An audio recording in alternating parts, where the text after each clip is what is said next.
सर्वशक्तिमान पिता धन्यवाद करते हैं आज के सुंदर बाइबल अध्ययन के लिए। खुदावन हर एक को बड़ी बरकत दे, आशीष कर पिता यीशु नाम से मांगते हैं, आमीन। हम पढ़ेंगे यहोशू की किताब 11 अध्याय, राजा जाबीन और उसके सहायक यहोशू द्वारा पराजित। ये सुनकर हासोर के राजा याबीन ने मादोन के राजा जोबाब और शिमरोन और अक्षप के राजाओं को, जो राजा उत्तर की ओर पहाड़ी देश में और कित्रेत के दक्षिण में, अराबा में और नीचे के देश में और पश्चिम की ओर दौर के ऊंचे देश में रहते थे, उनको और पूरब पश्चिम दोनों ओर के रहने वाले कनानियों, अमोरियों, हित्तियों, परिज्जियों और पहाड़ी जबूसियों और मिस्पा देश के हरमोन पहाड़ के नीचे रहने वाले हिब्बियों को बुलवा भेजा। और वे अपनी अपनी सेना समेत, जो समुद्र के किनारे को बालू के किरणों के समान बहुत ही मिलकर निकल आए, और उनके साथ बहुत से घोड़े और रथ भी थे। तब वे राजा सम्मति करके इकट्ठे हुए और इस्राएलियों से लड़ने को मेरोम नामक ताल के पास आकर एक संग छावनी डाली। तब यहोवा ने यहोशू से कहा, उनसे मत डर, क्योंकि कल इसी समय मैं उन सबों को इस्राएलियों के वश करके मरवा डालूंगा। तब तू उनके घोड़ों के घुटनों की नस कटवाना और उनके रथ भस्म कर देना। और यहोशू सब योद्धाओं समेत मेरीम नामक ताल के पास अचानक पहुंचकर उस पर टूट पड़ा, और यहोवा ने उनको इस्राएलियों के हाथ में कर दिया।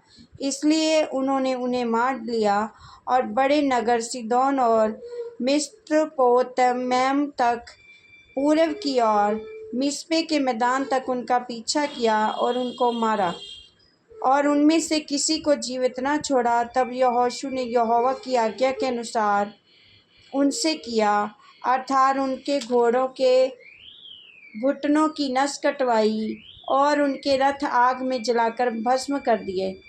उस समय यहोशू ने घूमकर हासोर को, जो पहले उन सब राज्यों में मुख्य था, ले लिया और उसके राजा को तलवार से मार डाला, और जितने प्राणी उनमें थे उन सबों को उन्होंने तलवार से मारकर नष्ट किया, और किसी प्राणी को जीवित ना छोड़ा।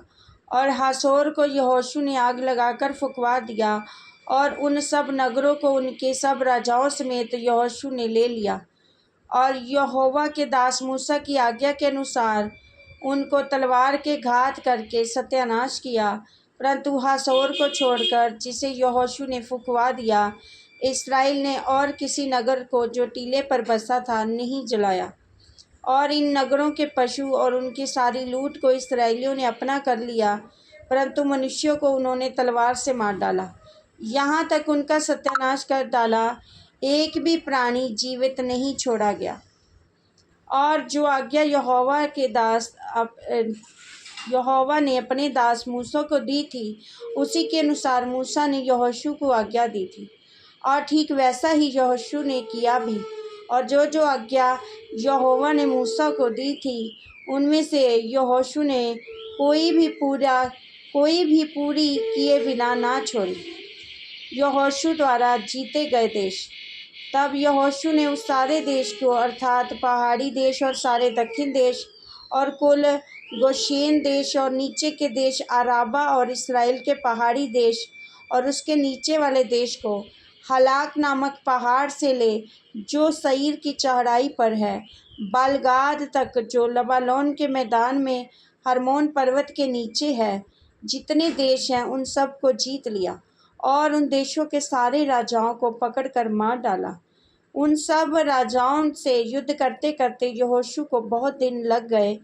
गिबोन के निवासी हिब्बियों को छोड़ किसी नगर के लोगों ने इस्राएलियों से मेल ना किया, और सब नगरों को उन्होंने लड़ लड़कर जीत लिया, क्योंकि यहोवा की जो मनसा थी कि अपनी उस आज्ञा के अनुसार जो उसने मूसा को दी थी, उन पर कुछ भी दया ना करे, वरन सत्यानाश कर डाले। इस कारण उसने उनके मन ऐसे कठोर कर दिए कि उन्होंने इस्राएलियों का सामना करके उनसे युद्ध किया। उस समय यहोशू ने पहाड़ी देश में आकर हब्रोन, दबीर, अनाव, वरन यहूदा और इस्राएल दोनों के सारे पहाड़ी देश में रहने वाले अनाकियों को नष्ट किया। यहोशू ने नगरों समेत उनका सत्यानाश कर डाला। इस्राएलियों के देश में कोई अनाकी ना रह गया, केवल अज्जा, गत और अशदोद में कोई कोई रह गए। जैसा यहोवा ने मूसा से कहा था, वैसा ही यहोशू ने ये सारा देश ले लिया और उसे इस्राएल के गोत्रों और कुलों के अनुसार बांट करके उन्हें दे दिया, और देश को लड़ाई से शांति मिली। इस वचन के द्वारा प्रभु ब्लेस करेंगे। आमीन। सबको जय मसीह।